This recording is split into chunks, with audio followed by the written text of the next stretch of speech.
Story 1. Hunter Hunted. Charlie rolled over in his bed and squinted at the light coming in through the window. He yawned and stretched before rubbing his eyes. He checked the time. It was a little before 6, but the summer sunrise was powerful enough to irritate his eyes from his deep slumber. "Hey, wake up, sleepyhead," Dean shouted from the doorway. "You're burning daylight." "I'm up. Besides, you're not even packed yet," Charlie shouted back at his brother. "That's what you think. We gotta grab some chow before we hit the road," answered Dean as he moved quickly down the stairs.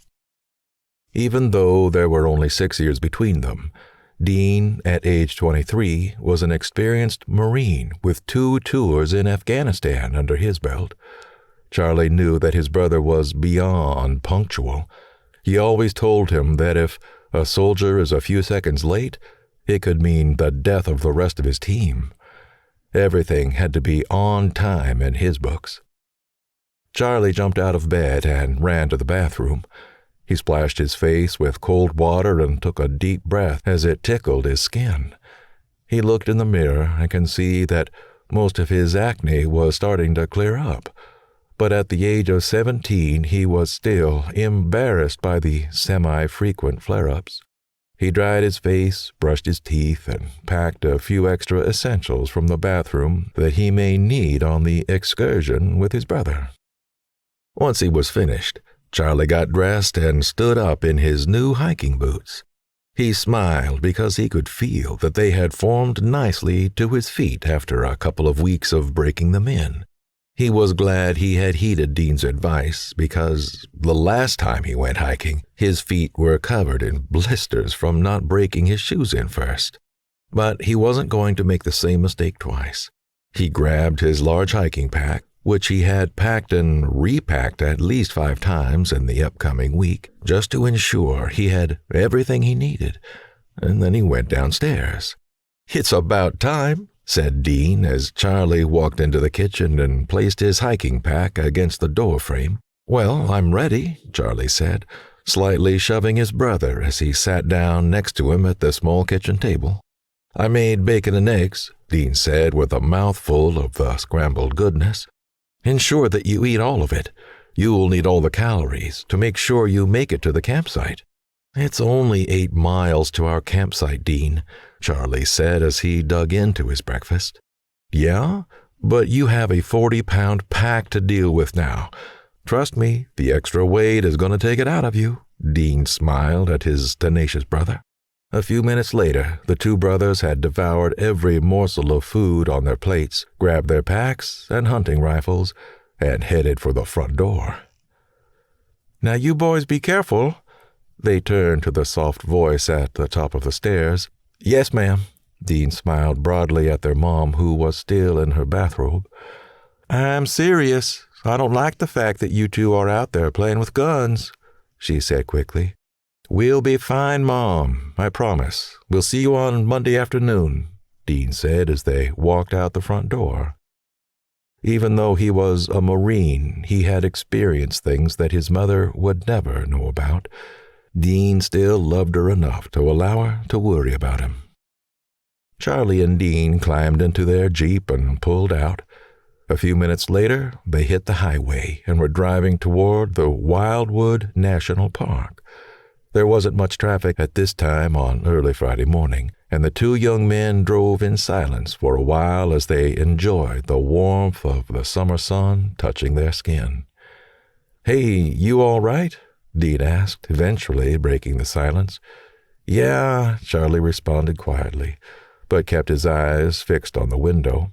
"What's up, Charlie?" "Mom and Dad are getting divorced," Charlie eventually answered. "I saw they were getting mail from 2 different lawyers, and I Googled who they were. I read that they're divorce lawyers." "Oh, shit. You weren't supposed to find out like that," Dean responded. "So you knew?" Charlie asked, looking at his brother with an emotionless stare.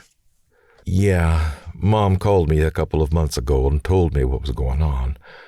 I was still deployed at the time, so I made a plan to come back and spend some time with you before they broke the news," Dean answered as he shifted in his seat uncomfortably. "Well, I suppose it's for the best. They've been fighting a lot lately." Charlie returned his gaze to the window.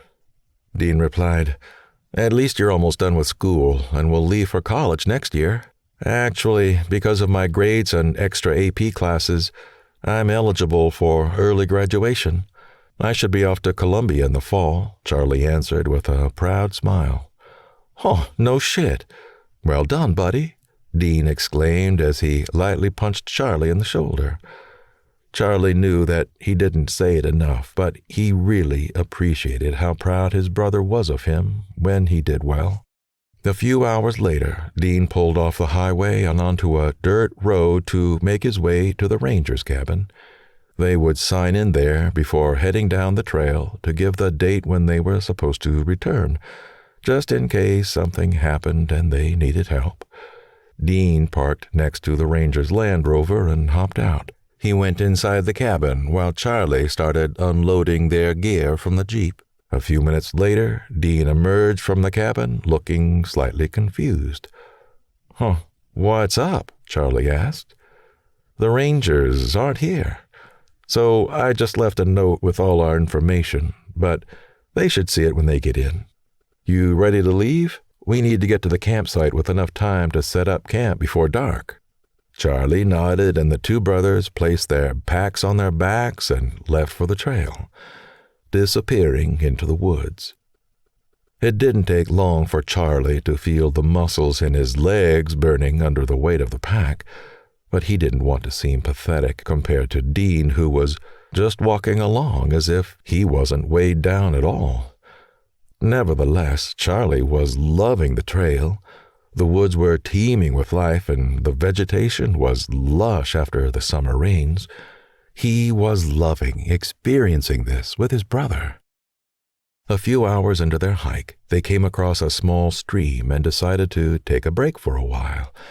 They only had a couple of miles left, and there were several hours until sunset, so they decided to relax and refill their canteens. "Howdy, neighbors," a voice called out from the bushes on the other side of the stream. Dean looked up and saw three men walk out of the thick vegetation and stood within a few yards of them. The stream wasn't very broad, and they could easily step over it if they wanted to. Dean merely nodded his greeting, but remained silent. Charlie was instantly uneasy at the sight of them, and there was something in Dean's demeanor that instantly put him on edge. "Y'all hunting in this neck of the woods?" the obvious leader of the group asked as he spat a thick dark stream of saliva and mucus and continued chewing his tobacco. "Just for a couple of rabbits," Dean answered shortly. He kept his eyes on all three men. They were obviously local and most likely lived in the woods by the look of their personal hygiene, or lack thereof. But there was something about their presence that felt ominous. Dean had come to trust his gut, and it had saved his life on more than one occasion. He knew that these three hillbillies were trouble. The leader held Dean's stare for a long while before stepping across the stream. "Well, don't let us keep y'all. You should enjoy your little rabbit hunt. Just don't go sticking your noses where they don't belong. Non-locals tend to get lost all the time up here," he said as they pushed past the brothers. Dean stood up and Charlie followed suit as soon as the men had walked by them. They watched them disappear into the brush, but they could still hear them speaking among themselves as they continued on the trail. "I've got a funny feeling about them," Charlie said. "Don't sweat it. They're just a bunch of hicks," Dean replied, and the two brothers continued on the trail to find their campsite. It was mid-afternoon when Dean and Charlie found a small clearing close to one of the larger streams in the area. This was the place that Dean decided they would camp at when he looked at the maps of the area in the days prior to the outing. They placed their packs on the ground and started clearing any branches and rocks away from where they would pitch their tent. Within a short while, the tent was pitched and the packs were placed inside. Dean started packing some rocks in a circle close to the tent so they could build a fire later on in the evening and make their dinner.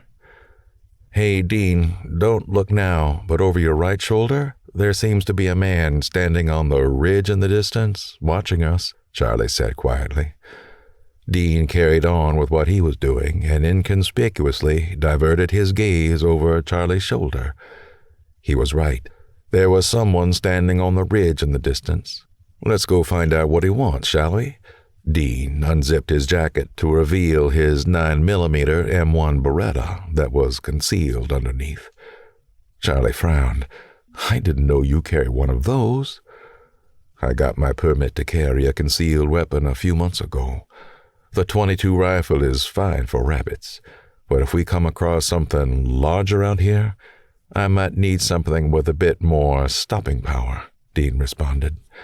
Charlie agreed, and they zipped up their tent before heading toward the ridge where the figure was standing.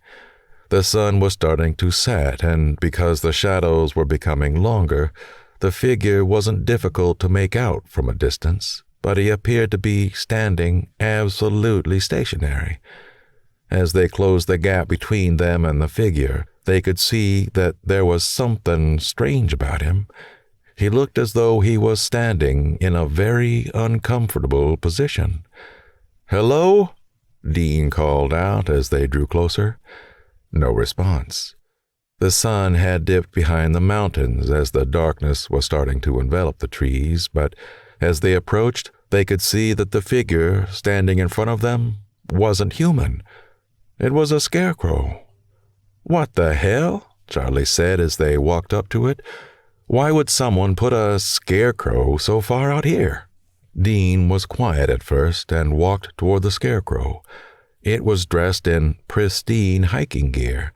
A Sub-Zero jacket and camo cargo pants were donned, and it had expensive hiking boots on its feet.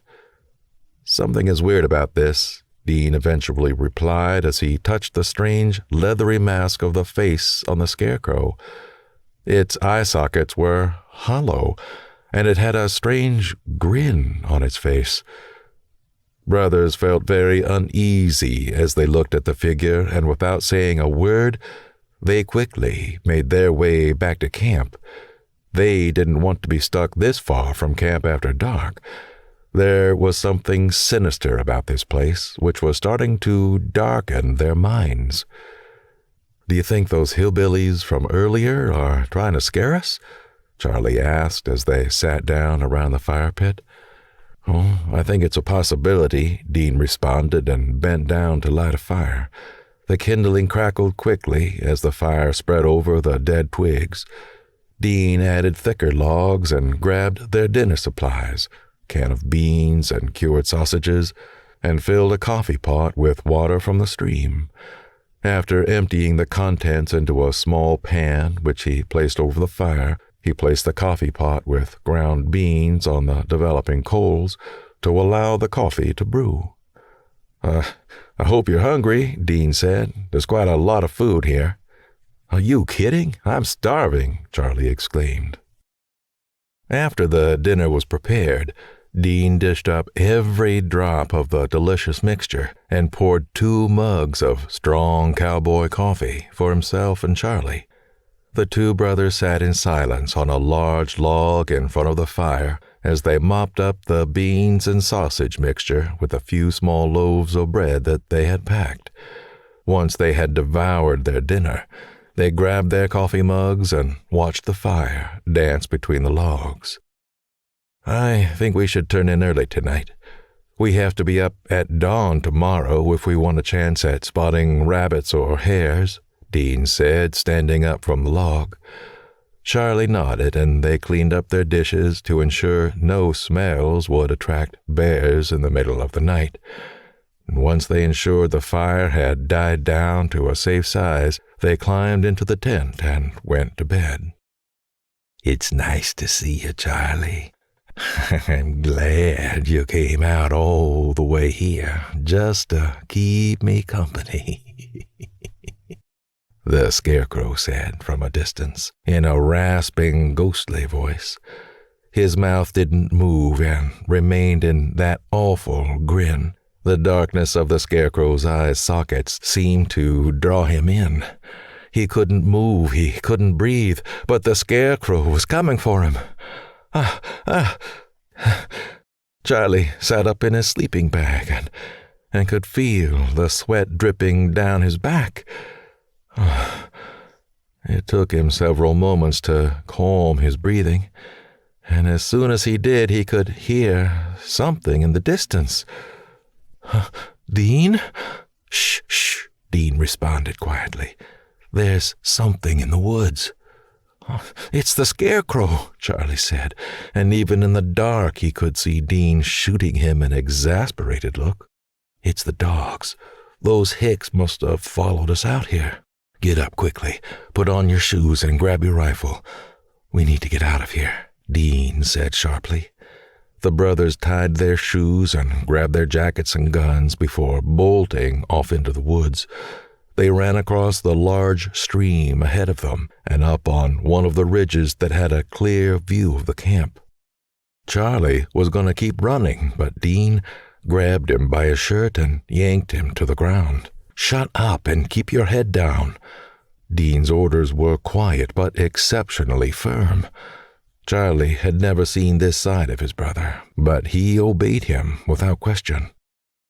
They crawled next to a large oak tree on the top of the ridge and laid close to the ground, but in such a way that they could see their tent clearly.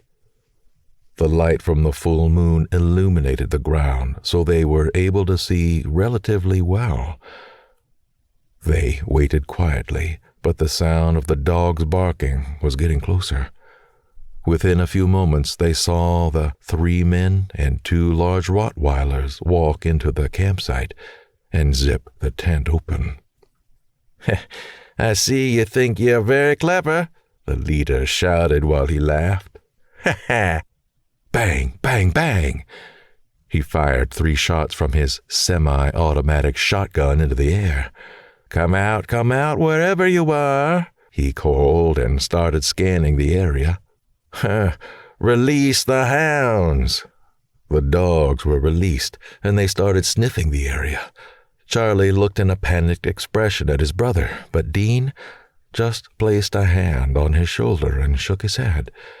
He leaned over and whispered, The stream is large enough so they will lose our scent, so they shouldn't follow us across the water. They watched the dogs run up to the water's edge, but they didn't cross it. They watched the men tear into their tent and rummage through their things. Dean just laid quietly with his weapon in his hand. Aren't you going to do anything? Charlie whispered. Nope, there's no point in taking a risk, Dean answered. But as soon as he did, he noticed that there was a heavy fog flowing in from upstream and wafting down the embankment. Within moments, the entire campsite was engulfed in the wide, heavy moisture. Then the whispering started. The voices were soft, but they created such intense feelings of dread and fear that both Charlie and Dean covered their ears. But even then, the whispers didn't cease. Moments later, they heard screaming down in the campsites, and the dogs were starting to whimper. Something was attacking them. Dean tried to focus his gaze on the campsite, but there was no making out what was happening. He felt the Jeep's keys in his pocket and breathed a sigh of relief when he could feel them jingling. We got to get out of here, Charlie. Now, Dean said, while getting up and yanking Charlie to his feet. Start running, and no matter what happens, you keep going. The brothers ran in the opposite direction of the fog toward the trail they had come in on, but after a few minutes of running, they stopped to assess where they were. Even with the full moon, keeping their bearings was proving to be very challenging. Where are we? Charlie asked, still trying to catch his breath. I don't actually know, but it looks like there's a clearing up ahead, Dean answered and indicated the direction with his nose. They walked into the clearing out of the dense woods, and they could see by the light of the moon that they had just entered an enormous marijuana plantation. "Shh," Dean said, grabbing Charlie before he took another step. They could both hear something running in their direction, so they bent down and waited for whoever it was to exit the tree line. One of the hillbillies ran straight into the plantation and was running haphazardly, obviously injured, but he appeared to be alone. Dean took the opportunity to take him down and waited until the man was within a few yards of him before Dean took off sprinting and spear-tackled him to the ground. The hillbilly went down with a hard thud. "What the fuck did you assholes do?" Dean roared as he pulled out his firearm and shoved it against the hillbilly's right eye. Completely frightened, the hillbilly struggled to catch his breath. Look, we were just trying to scare you away from this place. There's something evil in these woods. Once it gets a hold of you, it will come into your dreams and then your time's up." "What are you talking about?" Dean demanded again. "It will come for you." The hillbilly's breathing labored as he slipped into unconsciousness. Dean looked at his chest and saw that he was bleeding profusely. Dean and Charlie were both in shock as they watched his death unfold until the gurgling sounds eventually stopped. Dean got up and grabbed Charlie, who was still standing in a state of terror. "We have to go, Charlie. He's watching us," Charlie said, without moving his gaze from the tree line. Dean stopped and turned to see who Charlie was talking about, and that's when he saw the silhouette of the scarecrow standing with his head leaning slightly to the left, disappearing into the fog that was rolling in around them. Dean knew that they had to move before the fog reached them, so he gripped Charlie's arm and started running. He didn't care if he had to drag his brother out, but he was going to get them out of there. They didn't stop running until they reached the trail and followed it out. It took several hours for them to navigate the trail, and by the time they reached the end, dawn had already broken. Neither of the brothers said anything to each other, but Dean knew that Charlie was in trouble. Physically, he was fine, but by the ashen look of his skin and the sunken appearance of his eyes, he was concerned about his mental state. Dean could see his Jeep in the parking lot, and this gave him the last burst of energy he needed. He rounded the vehicle and unlocked it. He put Charlie inside and sprinted toward the ranger's cabin to report what had happened, but when he opened the door, he could tell something wasn't right. He felt instantly nauseated at the rotting smell. He grimaced and covered his nose before rounding the desk and walking into the room at the back where he saw all 3 park rangers butchered where they laid. All 3 men had their throats torn out, and their limbs were amputated.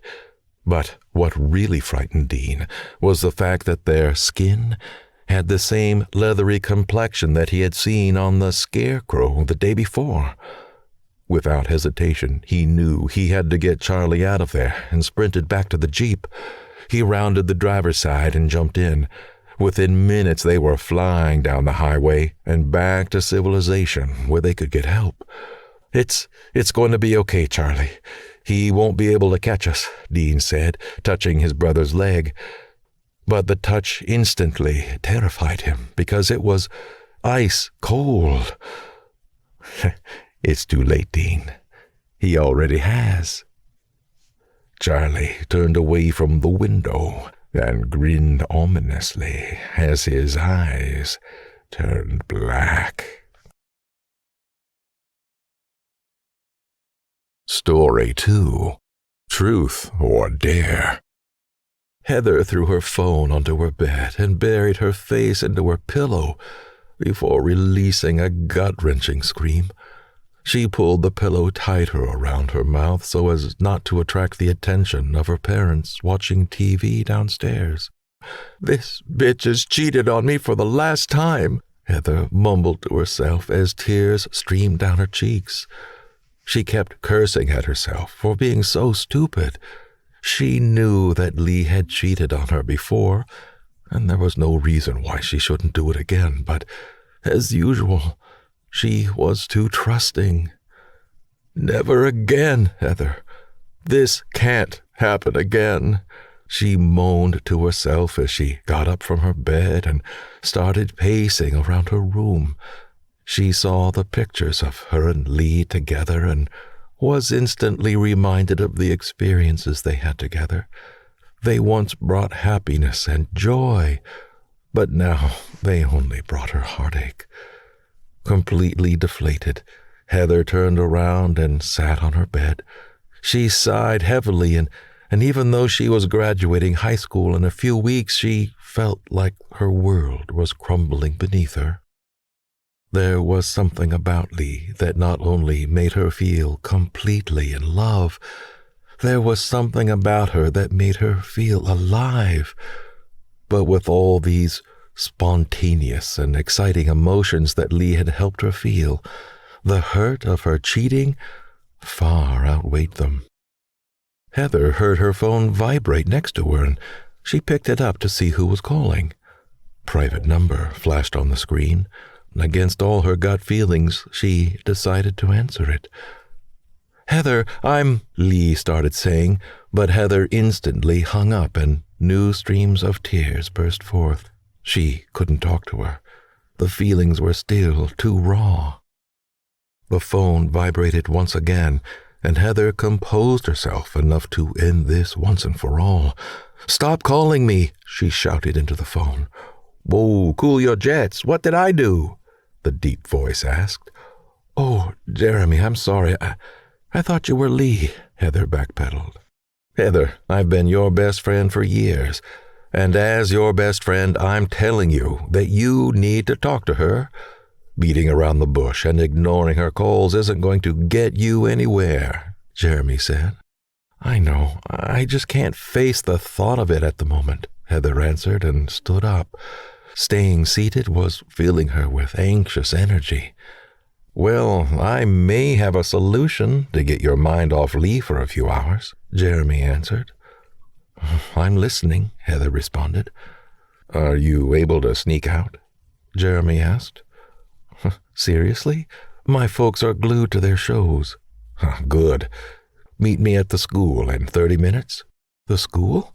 Heather asked in a confused tone. "Trust me, this is going to be great," Jeremy answered excitedly. Heather hung up the phone and got changed into warmer clothes. She walked downstairs and could see her parents were completely fixated on the TV. She could never understand how her parents were so obsessed with their pointless game shows, but it allowed her a lot more freedom. She walked quietly to the back door in the kitchen and slipped out into the street. The high school was only a couple of miles from her home, so Heather made it to the school within a few minutes. She walked toward the front entrance and could see that everything was locked up and dark inside. But this wasn't surprising due to the fact that it was after 8 on a Friday evening. Heather rounded the building and could see an open window on the ground floor.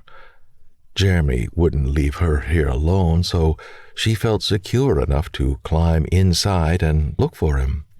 She climbed in through the window and saw that she was in the 10th grade biology class, and even though the door was closed, she could hear a voice in the hallway. As she exited the classroom, she could see Jeremy in the hallway speaking on his phone. His back was turned to her, so she sneaked out of the room, walked up to him without him noticing, and grabbed him. He shrieked and turned around. "Oh, Heather!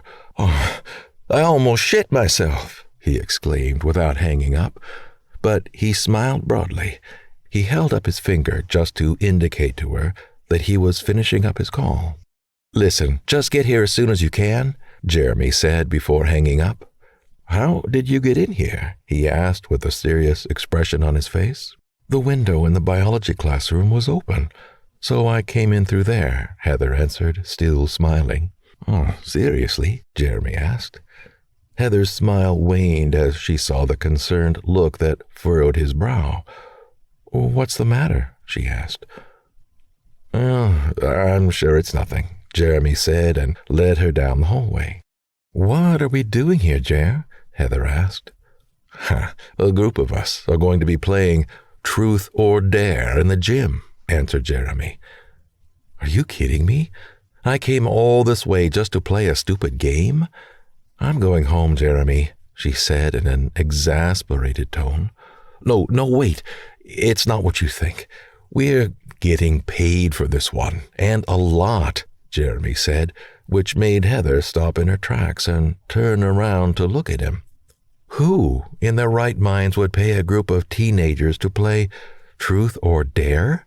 Heather crossed her arms over her chest and scrutinized Jeremy. There's a site on the dark web that offers $10,000 in Bitcoin to any participants who partake in this game, Jeremy said, smiling. And once the game is completed, the passwords to the accounts are sent through instantly. And how do we know that they will actually pay this money? Heather asked skeptically. Because they already have. All of the viewers had to pay the designated amounts of $10,000 to be able to view the game. The accounts are governed by completely separate third parties who ensure payments are made and passwords are given, Jeremy explained. What will we be required to do to earn that money? This sounds far too good to be true, Heather said. Look, it's worth a shot, and how bad can it be? Besides, if it gets too weird, we just walk away. Sure, we won't get paid, but there is nothing they can do to force us to carry on, Jeremy shrugged. Yeah, I suppose. Heather smiled and continued to walk with Jeremy to the gymnasium. As they approached the gym, Jeremy touched her arm. Listen, there's one thing more that I need to tell you. And what's that? Heather narrowed her eyes at him. Lee is here. I didn't invite her, but someone in the group did. Oh, shit. I thought this was supposed to distract me from her, not put me in the same room as her. Heather couldn't contain her frustration. I'm sorry. I found out right before you snuck up on me in the hallway. I was going to call you as soon as I was done on the phone, Jeremy explained. Oh, it's fine. It might be the perfect time to get some revenge, Heather said in a dark tone. Oh, okay, Jeremy replied as his eyes widened. But let's go and see what the rules of the game are first.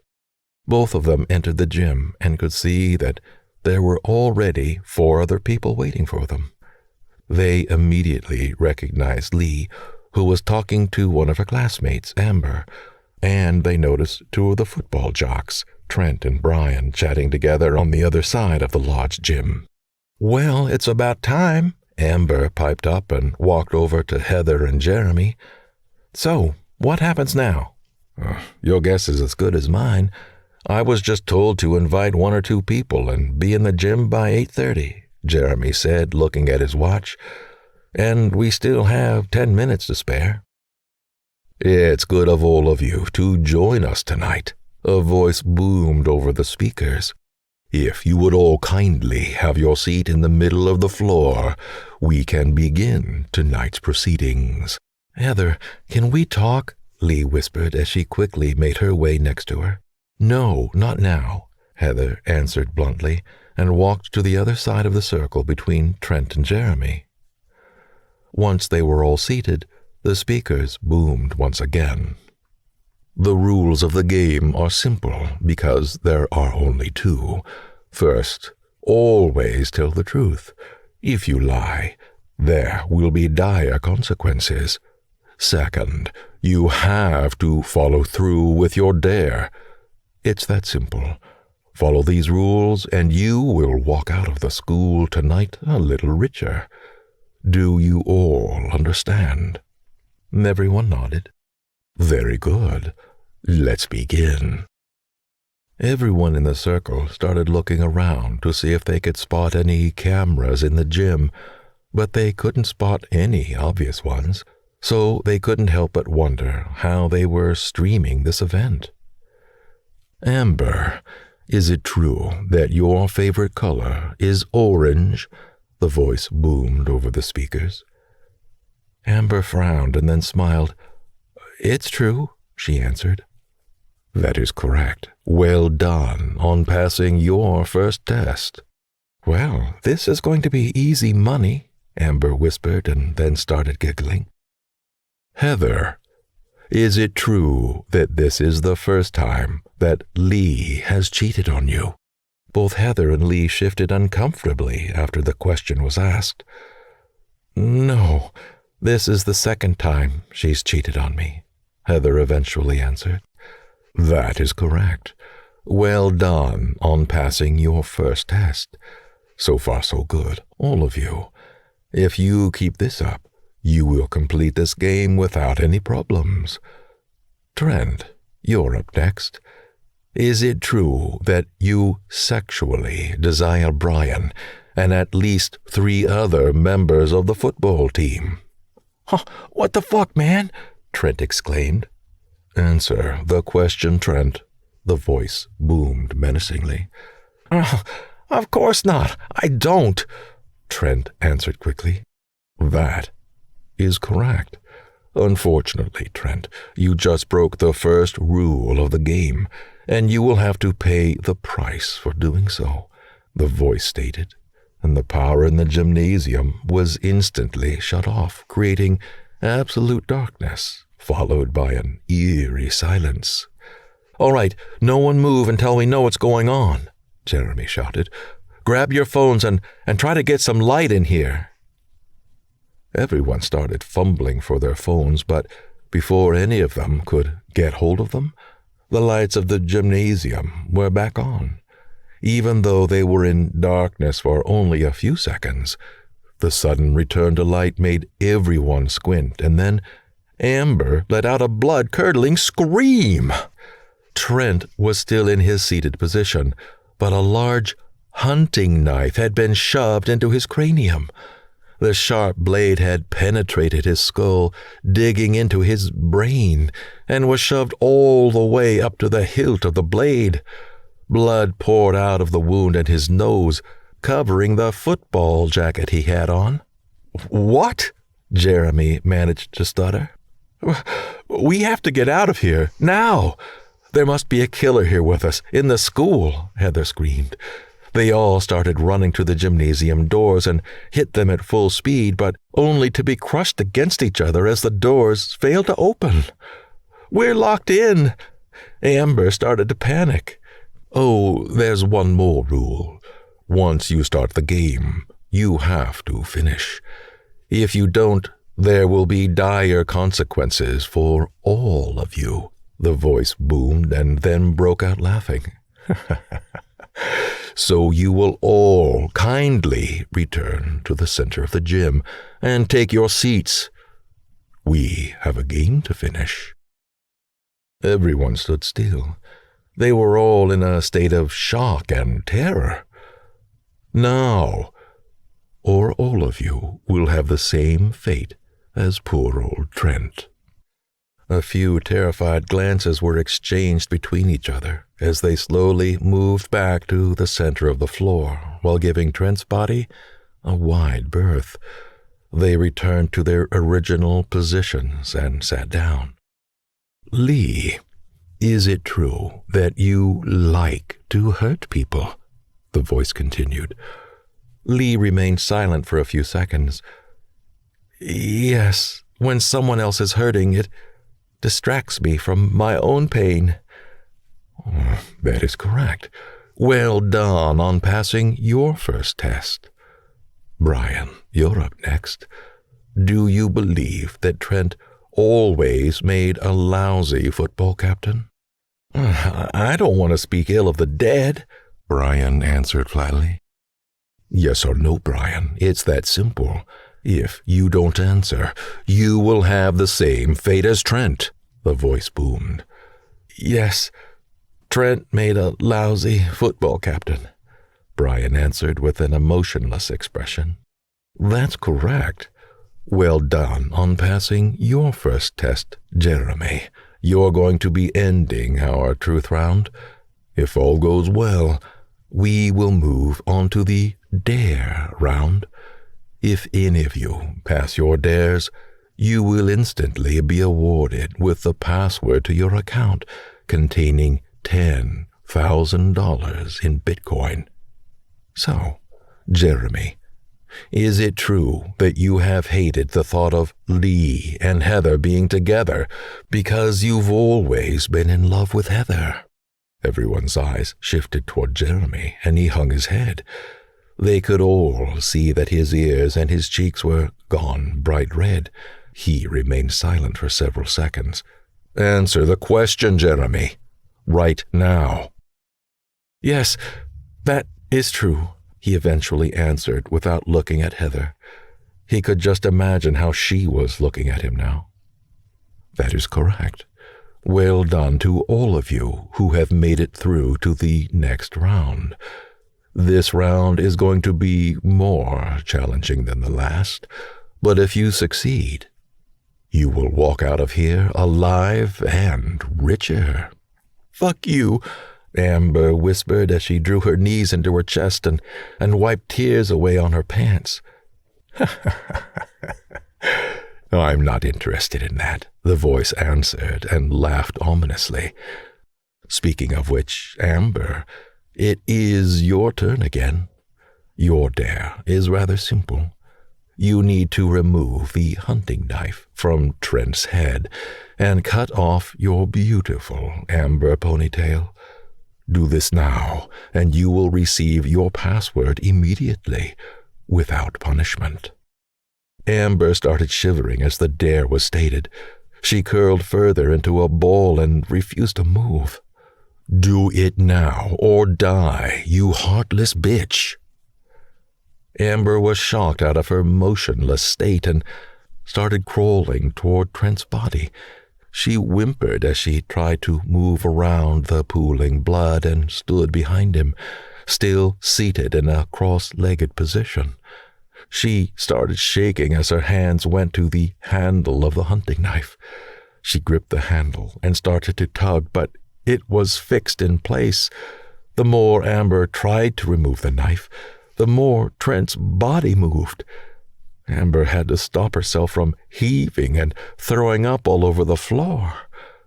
But she maintained her composure and placed her left hand on Trent's shoulder before placing extra force on the handle.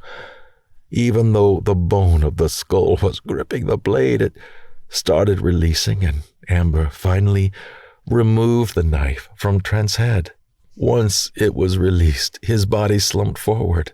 She looked at the knife that was still covered in blood and held it up to her ponytail. With one movement, she placed the blade against the top part of her ponytail and applied pressure. The sharp blade started cutting the strands of hair, and as Amber applied more pressure, more of the hairs were cut through. Within seconds, her ponytail was released from her head, and she held it in her hand in disbelief. Immediately, her phone started buzzing in her pocket. Amber grabbed her phone and saw the message, "My wallet," with corresponding codes, and she started to weep. "I've got the payment," she said, and started crying harder. Lee leaned forward into the circle and whispered, "If our phones are working, why don't we call for help?" she said. Jeremy leaned forward and grabbed her wrist. "Because they can see us. If we try something like that, they may kill us all." Yeah, but it's worth a shot," Lee whispered and pulled out her phone. She activated her keypad and dialed 911. She held her phone to her ear and waited for it to start ringing, but her phone dropped long before she heard anything. The chambering of the round occurred within a few seconds. Lee's head exploded, and her body was thrown backward from the shot of the high-powered rifle. Everyone screamed and scrambled away from Lee's body, which spasmed for several seconds before she stopped moving. "Shit! Jeremy screamed and tried looking for where the shot came from. But there was no sign of the shooter. He moved quickly and grabbed Lee's phone, holding it to his ear. "Hello?" he asked quickly. No response. "Is there anyone there?" Jeremy asked again. No response. Jeremy moved the phone away from his ear and saw that there was no signal. "There must be something jamming the signal," he said, and threw the phone aside in frustration. "If you all are finished with your futile attempts to contact help, shall we continue?" Everyone jumped as they heard the voice over the speakers. "What's wrong with you? Why are you doing this to us?" Amber shouted. "Are you ready to continue?" the voice asked, disregarding Amber's question. "Fuck you! We're not going to continue with any more of this," Amber said and started walking toward the doors. She was adamant to find a way out of the gym. Amber stopped walking when she heard a round being chambered over the speakers. "That's fine by me, Amber. The more violent this gets, the more I get paid. Blowing your head off would put a few extra shiny pennies into my pocket. So, go ahead. Refuse to play." The voice laughed as it spoke. But I'm done. I completed my dare, so I can leave," Amber exclaimed. "No, Amber. I said that once your dare was completed, you would get paid, which you have. I never said anything about leaving after your dare was completed. So sit down and carry on with the game, unless you want your gray matter to spread over the floor like Lee's." Amber looked at Lee's dead body and could feel a growing sense of dread and nausea well up inside her. She couldn't believe this was happening, but complied with the orders and sat down in the circle once again. "Since you are all becoming rather agitated and not very sporting, perhaps we could change this up and make it a group dare instead of having individual dares for the remainder of the evening. What do you all say?" "What?" Jeremy shouted. "If you all participate in this last dare and succeed, then all of you will be awarded $10,000. Amber, since you have been paid already, you will receive another $10,000 if you participate." I don't want to," Amber said immediately. "Oh, too bad. You have no choice. You have to participate, or my marksman will paint the floor with your brains." Amber dropped her head and cried quietly. "Your final dare is simple." Everyone held their breath as the seconds ticked by with the prolonged pause. Survival until dawn. The lights in the gymnasium shut off, and the remainder of the group moved closer together so they would be able to feel if anything happened to each other. After several seconds, they all heard the gymnasium doors being unlocked and then opened. Light streamed in from the hallways.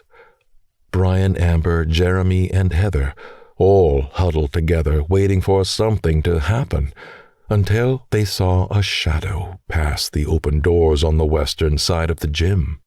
"If there's only one of them, we might have a chance to take them down if we all work together," Brian commented quickly. "No, we don't know there's only one of them. There might be several just waiting for us out those doors." "Let's avoid them and stay hidden for as long as possible," Jeremy responded, completely forgetting that they were being broadcasted. Brian shoved him out of the way. "No way, man. These assholes have been putting us on the defensive the entire time. It's time for us to fight back," he answered and started running toward the west entrance of the gymnasium. "No, Brian, wait!" Jeremy screamed, but Brian disregarded him and opened the doors of the gymnasium, running into the hallway. The doors shut behind him, filling the gym with darkness once again. "Listen, Let's get out of here. We might be able to make it out the window in the biology classroom where Heather climbed in, Jeremy whispered. Heather and Amber nodded in agreement, and the trio ran in the opposite direction of Brian. Before they reached the doors, they heard a scream echo from the west hallway. "Ah, shit! Something must have got Brian," Jeremy said before quietly moving toward the east doors.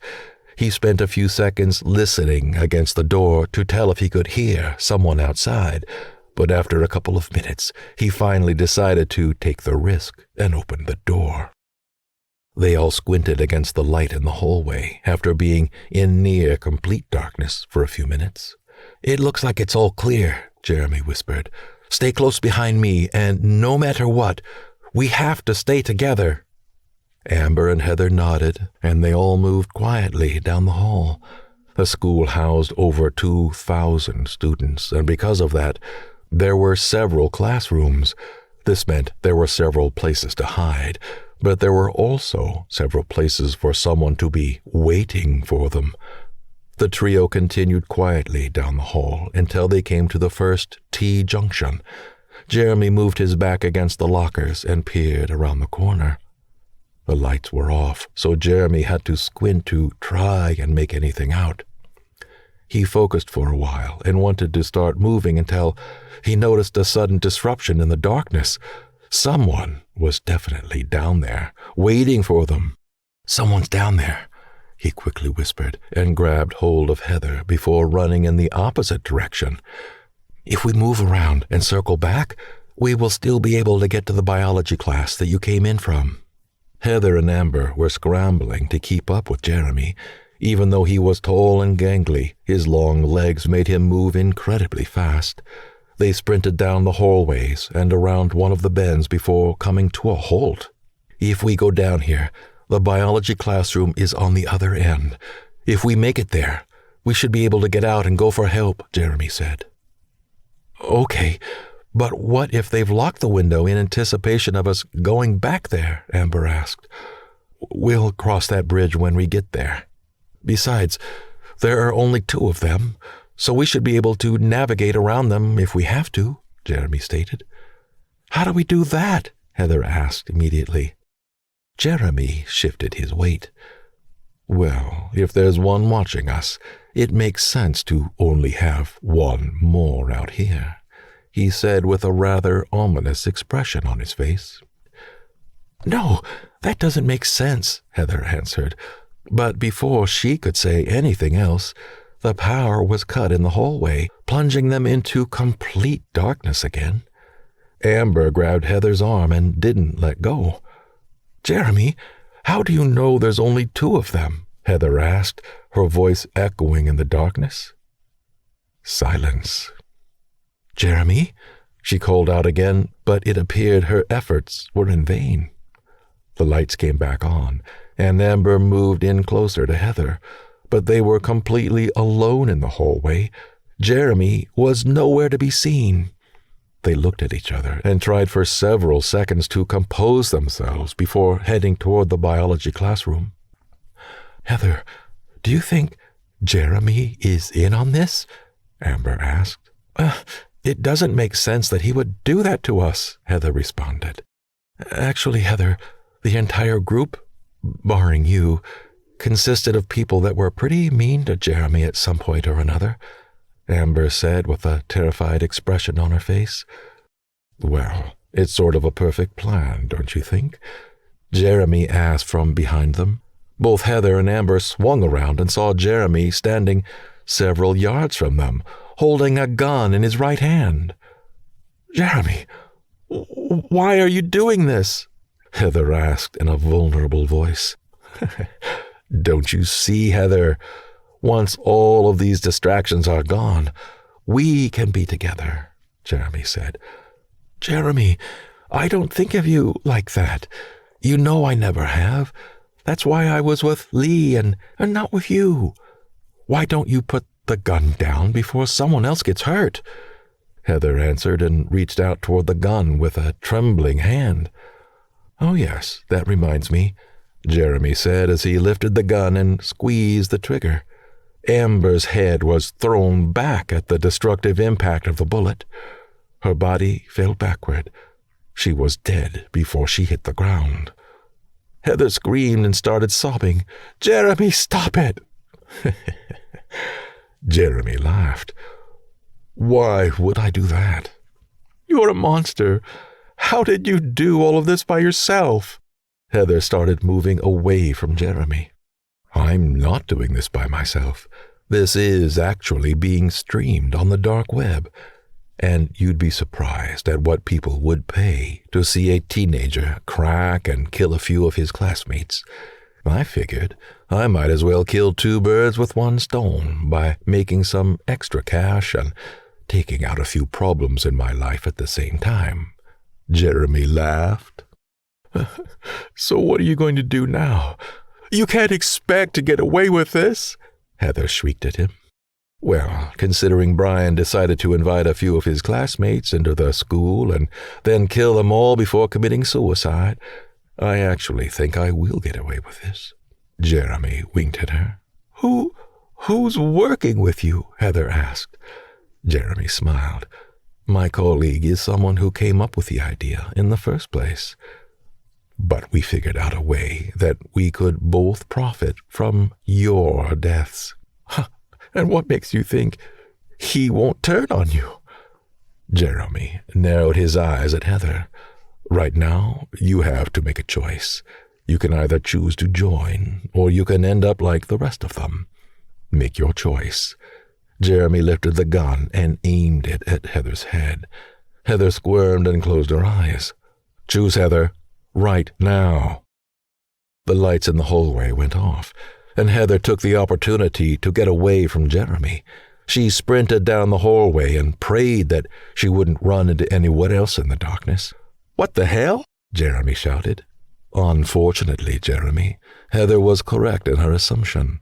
Splitting the profits with you isn't that lucrative after all," the voice boomed. Heather heard the gunshot blast behind her in the darkness. She carried on sprinting, and even though she couldn't see well in the dark, she was able to make out the doors of the classrooms. Eventually, she noticed the 10th grade biology classroom was coming up, and she ran inside. The lamps from the street allowed enough light to stream in through the windows, so she could move around easily.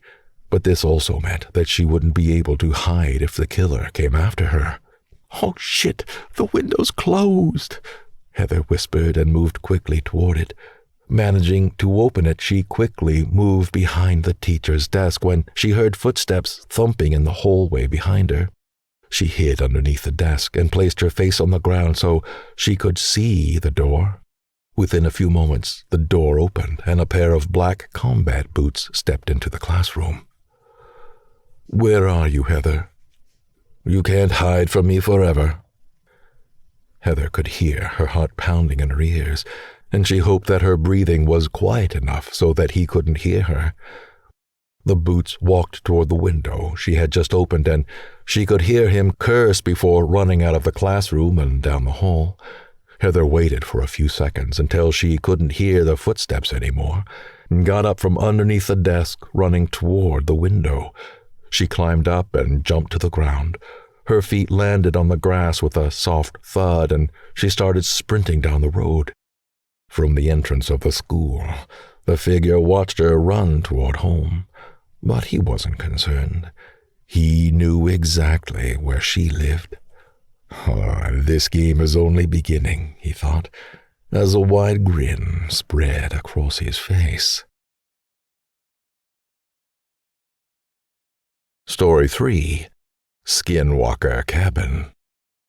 "Oh, babe, where are you?" Scott called out as he rolled over and looked to see where Charlotte was, after waking up to the absence of her body heat in the bed. A few seconds later, he saw her head pop up around the corner of the bathroom with her toothbrush still in her mouth. Riri. Charlotte tried speaking with her mouth full of toothpaste foam, which made Scott smile. His girlfriend had always been goofy, and she always managed to make him smile in the most surprising ways. He heard her rinse and spit in the bathroom before she came around the corner. "You need to get up. We're going to be late," she said with a whimsical smile. "Babe, I know we organized to go with your sister and her friends to the cabin this weekend, but couldn't we maybe ditch them and just go up there ourselves? Maybe have some romantic time without any disruptions?" Scott asked with the most charming smile he could muster. Charlotte shot him a look. "Do you really think I'm going to ditch my baby sister now? I haven't seen her in months, and she's gone through a bad breakup. So whether you like it or not, we're going to have 3 guests with us up in the cabin this weekend," Charlotte said and placed her hands on her hips. "Oh, yeah, I know," Scott responded and got up. "I just need to stop at my clinic before we pick them up. A golden retriever was brought in last night, and I just want to see how she's doing before discharging her to the owners." "Is it going to take long?" Charlotte asked. "Oh, I doubt it. And once we're done there, we'll pick up Stephanie and her friends before heading to the store to get supplies for the weekend," Scott said as he climbed into the shower. He opened the hot water tap and allowed the steaming streams to massage his tension-filled muscles. He loved being a vet, but the weird hours at his private clinic were starting to affect his sleep and his stress levels. It may not have been ideal for Scott to have so many guests at the cabin at a single time, but getting out there would still benefit his soul. Scott was a descendant of one of the Navajo tribes in Utah, and even though he embraced a modern lifestyle, he still believed that getting out into nature was one of the best remedies to life's problems. Once he was finished, he climbed out of the shower and dried himself off. He could smell pancakes downstairs, and his stomach rumbled in excitement. He quickly got dressed and grabbed their bags before heading to the kitchen. "Something smells absolutely delicious," Scott said as he walked into the kitchen, smiling broadly. "Pancakes and candied bacon. Just so you know, I do love you," Charlotte winked at him. "Oh, I do," Scott answered and dished up 4 pancakes and several slices of sticky bacon. He poured 2 large mugs of coffee and they sat down at their small kitchen table before digging into their breakfast. Scott groaned in pleasure as he took a large mouthful of his pancakes that were oozing with maple syrup. "You eat like a dinosaur," Charlotte exclaimed. "At least I know you like my cooking." Scott answered and smiled at Charlotte before taking a large sip of his coffee. "So, why do you think Stephanie and Brad ended things so abruptly?" "Oh, I don't know. But this is one of the reasons I suggested this weekend away, with her girlfriends. It will give her the emotional support she needs, and it will help me understand what happened," said Charlotte. "Nosy as ever," Scott stated before ducking for the inevitable slap he was going to get at the back of his head. "I'm not nosy," Charlotte stated immediately. "Yeah, just like you're not abusive," Scott said, laughing. Charlotte blushed and crossed her arms over her chest. "I'm just kidding, babe." Scott leaned forward and gave her a peck on the lips. "I'm going to pack the truck so we can head out soon." "Sounds good. I'll quickly tidy up here," Charlotte said and got up from the kitchen table before running water into the sink. A little while later, Scott had packed the vehicle and locked up the house before they headed to his Dodge pickup truck. Scott ran around the truck and opened the door for Charlotte. "M'lady," he said with a goofy smile. "Why, thank you, good sir." Charlotte smiled and kissed him before climbing into the truck. Scott closed the door and ran around to his side before starting up and driving toward the clinic. Several minutes later, Scott parked his truck. "Just wait here. I'll only be inside for a few minutes," he said and hopped out. But something felt unusual when Scott started walking toward the front doors of the clinic. He stopped and started looking around the parking lot. It was pretty deserted, but it felt like something was watching him. He hadn't experienced these types of feelings since he was a young boy, and he was worried that his sudden recurrence was an omen of things to come. Ignoring the feeling, he walked into the clinic and through to the back of the building. "Good morning, Caleb," Scott said as he approached his veterinary assistant. "Oh, good morning, Doc," Caleb responded. "How was your night?" Scott asked. "Oh, pretty quiet. The patient is doing very well, so she can be discharged later in the day," Caleb said as he walked through to the kennels. "Wonderful. Once you're done here, you can close up for the weekend," Scott said. He quickly checked the charts for the retriever, and since she was the only animal in the kennels at the moment, they could take the weekend off once she was discharged. "Well, everything looks good, so I'm going to head out, Caleb. If you need anything, you can call me on the cabin's phone," Scott said. "I doubt I'll be disturbing you, Doc. Enjoy your time with the missus," Caleb said and laughed cheekily. "Well, she isn't the missus just yet," Scott laughed and walked out of the clinic. Once he was in the parking lot, the same ominous feeling returned. There was definitely something that was affecting him. His Navajo grandmother always used to say that he had a very sensitive spirit, and he should always listen to it. And at that very moment, there was something evil affecting him. He glanced around, but just like earlier, there wasn't any indication of anything nearby. So he quickly headed back to the truck and opened the door. "That was quick," Charlotte said, and smiled as he climbed back into the truck. "Is something wrong?" she asked, immediately picking up on his change of demeanor. Just have a funny feeling. But I'm sure it's nothing," Scott said as he started up the truck and started driving over toward Stephanie's apartment. Within a few minutes, Scott pulled into the apartment's parking lot, and they went upstairs. They could hear several voices inside, and Scott suddenly realized that being in a small cabin with 4 women for 3 days was going to be much more challenging than he initially thought. He knocked on the door and could hear footsteps thudding toward it.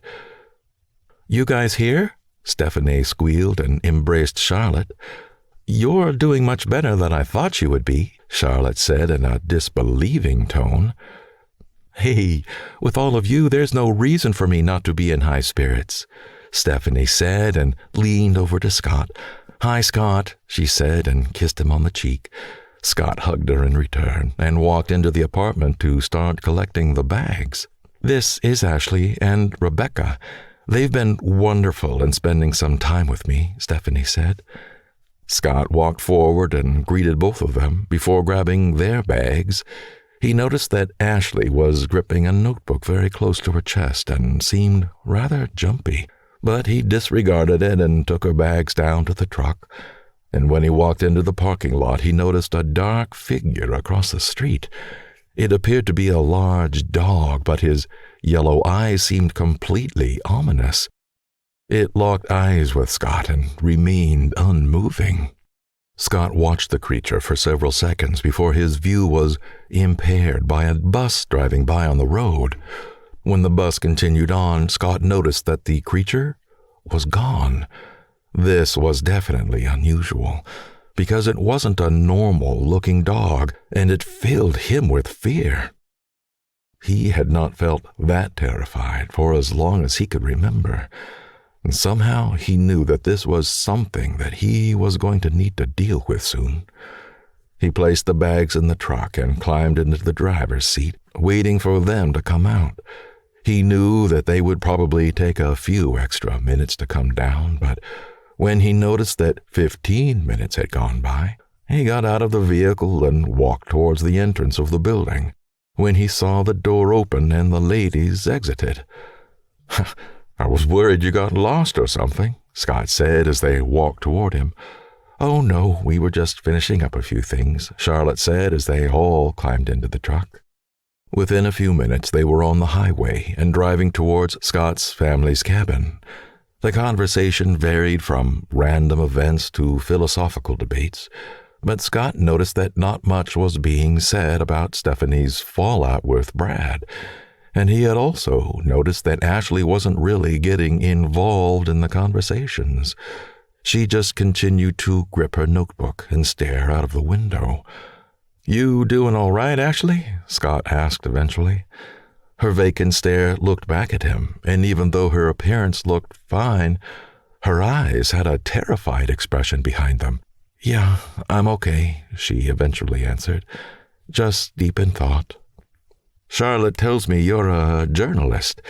Have you been researching any interesting topics lately?" Scott asked as a way to include her in the conversation. "Not exactly," Ashley answered and returned her stare to the window. Scott didn't push the matter and returned his gaze to the road. A couple of hours later, Scott pulled his truck off the highway and moved onto a more rural path. Conversation in the truck stopped as they watched the vegetation in the surrounding area change, becoming more lush. The pine forest in the area was hundreds of years old, and barring a few wooden cabins, the area remained untouched. One of the reasons why this land remained in its glory was that it was protected Navajo land, but because Scott's family had spent generations there, they owned certain sections of the forest. A short distance in, Scott could see the cabin nearing. He parked the car and everyone started piling out of the truck. "Wow, this place is beautiful," Rebecca said with a large smile on her face. "Yep, my great-grandfather built it. It's been adapted over the years. It has electricity and running water now, which was a nice addition. But there is only one bathroom, so that is going to be interesting, I suppose," Scott laughed. "And what is that supposed to mean?" Stephanie asked in a similar tone that Charlotte used when she was being feisty. "I can see you two are definitely sisters," Scott said, walking past them while carrying several bags. It took several minutes for everyone to unload and head into the cabin. The cabin wasn't large, but it did have 2 comfortable bedrooms with king-size beds. Scott and Charlotte took the first bedroom, while Stephanie and her girlfriends moved into the other. "This bed is huge, so the 3 of us will be able to sleep on it comfortably," Stephanie said as everyone started unpacking. "Are you all satisfied to have an old-fashioned barbecue tonight? Meat cooked on a wood-burning fire is something I absolutely love," Scott said. "Ooh, sounds good," Stephanie said, and everyone agreed. "Cool, I'll go outside and start prepping the fire pit," Scott said and went outside. When he left, the ladies moved into the living room and sat down together. "So, what is going on with Brad?" Charlotte eventually asked the burning question. "Well, it's a short story.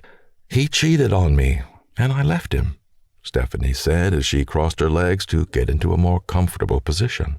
"Oh, are you doing all right?" Charlotte asked in the most sympathetic way she could. "Yeah, it took some time to deal with everything. But with the help of these 2, I really do feel I've turned the corner and started healing," Stephanie said and smiled at her friends. "Oh, I'm glad," Charlotte said. "And you, Ashley? You've barely said 2 words since we left the apartment. Even Scott noticed that you were quiet, and he normally only picks up on problems in animals. A story I've been researching is affecting me quite a bit," she stated as she bit her lower lip. "Oh, well, what story is that?" Stephanie asked. "Well, you know how I love scary stories, and I always try and research ones that may have occurred in real life, but there's something about this one that seems a little too real." Everyone sat in silence, waiting for her to continue. "So I've come across several legends regarding skinwalkers, and I decided to do some research on them," Ashley stated. "Well, those are Navajo stories, so Scott may be able to help you out with a lot of info. I know his parents taught him a lot about those legends when he was growing up," Charlotte added. "The problem is that through my research, I found out how to summon one, So I started dabbling with the routines and kept a detailed journal of what was happening. You did what? Scott asked with a serious expression as he stood in the doorway. Ashley swung around in her seat to see Scott entering through the front door. I didn't realize it would work. I thought it was only superstitious stuff that wouldn't result in anything. Scott sighed as he walked into the living room and sat down next to Charlotte. How much do you know about them? Only the stuff I've read. I know that the Navajo believe that skinwalkers are harmful witches that can disguise themselves as animals. Well, it goes much deeper than that, I'm afraid, Scott said and shifted uncomfortably. Skinwalkers are witches that have dabbled in very dark magic and given their lives over to it. They become pure evil and will shed any innocent blood that could potentially give them more power. They start taking on animalistic forms, but when they do, their figures become warped. They become gangly, emaciated, and move in unnatural ways. They're known to be excessively tall, with some exceeding 7 and 8 feet in height. They've also been known to mimic the voices and sounds of their previous victims to try and lure people away from safety. It's also important to add that once they make an attachment to someone through a summoning ritual, they will pursue that person until that person pays them what they owe. And what do I owe? Ashley asked with a frightened expression on her face. Well, that depends on the summoning ritual you used. Some are more powerful and require heftier payments.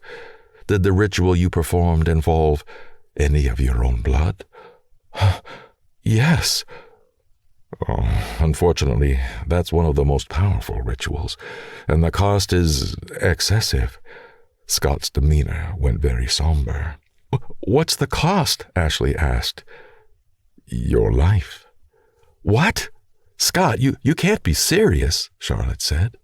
I'm afraid that witchcraft can be a very powerful tool, and it almost always leads to evil affecting someone. But all hope isn't lost. I know that there are several Navajo elders who live out here in the woods, and they may be able to help. It's too late to get them now, because the sun is starting to set, but we will make our way out to them first thing in the morning. How's that? Scott said before standing up. So try to push it out of your mind for the night. You're safe here with us, and the elders will be able to help you. Scott walked over and placed his hand on her shoulder. Don't stress. Everything will be all right. Ashley's facial expression seemed to lighten as she released a sigh of relief. Thanks, God. I didn't realize how dangerous this would be. Just don't do it again. Scott smiled and walked to the door. And even though he was being positive for Ashley, he was worried about it suddenly, making its presence known. And if it had followed her to Stephanie's apartment, it would only be a matter of time until it followed them out here. He walked down to the fire pit and struck a match. The kindling took flame and the fire started engulfing the logs. As Scott watched the fire, he started scanning the tree line. He had the feeling he did earlier in the day, and now he knew that a skinwalker was out there. It was only a matter of time until it made its presence known. A scream resonated from deep in the woods. It sounded inhuman. Definitely not something created by any animal. The sounds sent shivers through Scott's body and chilled him to the bone. He knew that being outside when the darkness came was a very risky decision, especially since skinwalkers thrive in darkness. He looked deep into the trees and could see yellow eyes glowing next to one of the old pine trees. Scott turned and quickly made his way inside the house. What the hell was that noise? Charlotte asked, concerned. Oh, it was probably just an animal. Scott smiled and locked the door behind him. I've decided to cook inside tonight. The weather seems to be getting much colder than I initially expected, and it might be more pleasant to stay indoors, Scott said, and hoped that they all believed him. The last thing he wanted to do was cause them to panic. Okay, honey, Charlotte smiled. But I see you've already lit the fire outside. It seems like a waste not to be around it. We can light one in here, Scott immediately suggested and bent down at the fireplace to start packing the logs. Within a few moments, he had another fire going in the fireplace, and all the ladies moved closer to warm themselves. Scott moved into the small kitchenette and removed the steaks from the fridge, applying a mixture of salt, pepper, lemon rind, and fresh rosemary. He left the steaks to absorb the flavors of the dry rub. Once that was done, he walked into the bedroom while the ladies were talking and removed an old book from the top shelf of the closet. He opened it and started reading. He was inwardly cursing himself for forgetting about how to deal with skinwalkers and to protect his home against them getting in. But he finally found the pages in the book and started reading through them. Once he was finished, he walked back into the kitchen and grabbed several sage leaves before lighting them and allowing them to burn like incense. He performed several other practices and hoped it would be enough to keep them safe until morning. Is something burning? Rebecca asked from her seat. Yeah, I wanted to infuse some sage smoke into the steaks before cooking them, Scott lied. Within a few minutes, Scott carried on in the kitchen and opened a couple bottles of wine before pouring everyone a glass. Now this is service, Ashley stated and smiled. Thank you, Scott. You're a dear. Once the ladies returned to their conversation, Scott walked back into the kitchen and started cooking the steaks and made a simple tossed salad. Once he was finished, he walked everyone's food to them and they dug into their dinner. Oh, this steak is probably the best thing I've ever tasted, Ashley exclaimed.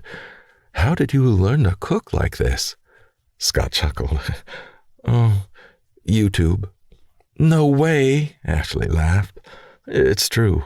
Whenever he's on his phone, I ask if he's watching his food porn, Charlotte giggled.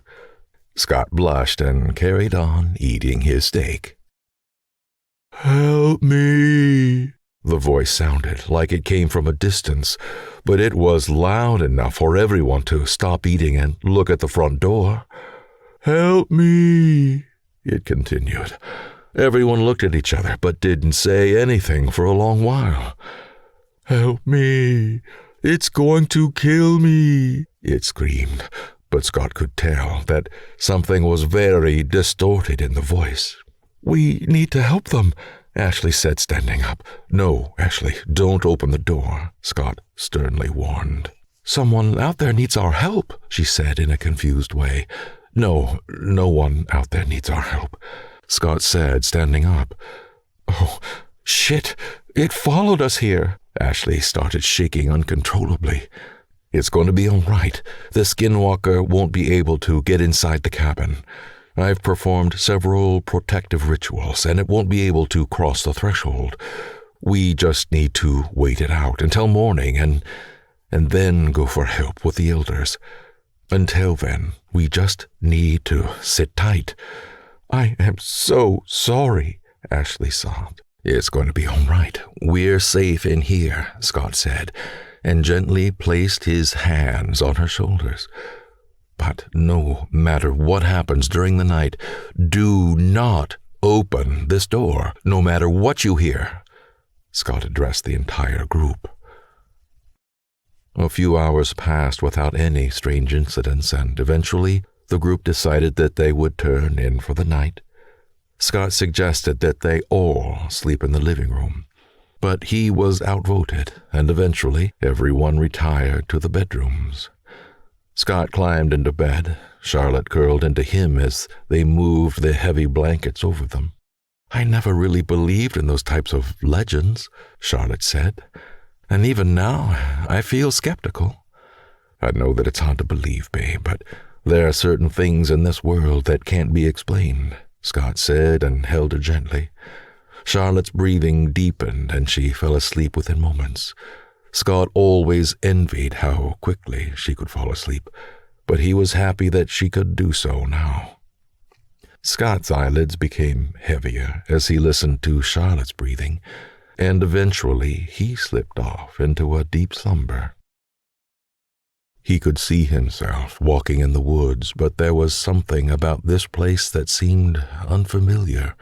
A darkness seemed to take hold of every living being around him. Scott continued to walk deeper into the woods, but halted when he heard the voice again. "You know you won't be able to protect them from me," the raspy voice echoed in his ears. "There is nothing in this world that you can do to keep me from what I'm owed." The voice broke into a burst of guttural laughter. The scream woke Scott instantly. He sat up in bed and tried to focus his eyes on the darkness. He looked out and could see glowing yellow eyes right outside the bedroom window. Charlotte screamed when she saw the demonic face. Scott got up and shut the curtains before bolting out of the room. "Is everyone okay?" he asked. Ashley is gone," Rebecca cried from the other bedroom. Scott immediately ran toward the bathroom but could see that it was empty. "She isn't in here," he cried out and looked into the living room. That's when his heart sank. The front door was open and letting a freezing breeze waft inside. Scott ran and shut the door before returning back to his bedroom and got dressed as quickly as he possibly could. "Where is she?" Stephanie cried. "She must have been lured out of the cabin," Scott answered, grabbing a rifle out of the closet. "Is that going to help?" Charlotte asked quickly. "It's better than not having anything. Listen to me. No matter what you hear, do not open that door, even if I beg you to do so. Keep the door closed until dawn, and once the sunlight breaks the darkness, head here." Scott pointed to a location on the map on the wall. "The Navajo elders will be able to help," he said, and walked toward the door. "Wait, Scott! You can't possibly be considering going out there," Charlotte cried and ran toward him. She embraced him and kissed him passionately.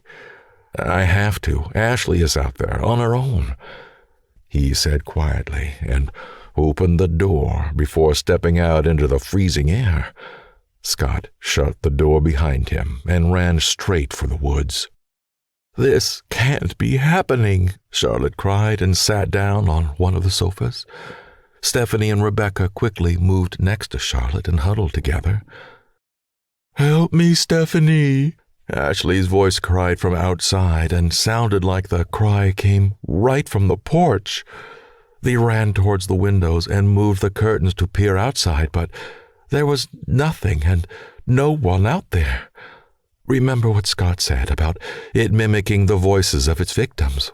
Well, we can't be sure that's Ashley, Charlotte said and moved away from the door.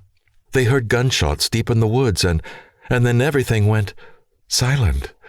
Even the wind died down completely. They all stood quietly, close to the door to try and hear anything on the outside. Thud! The impact against the door made all of them scream, followed by a deep roar outside the door.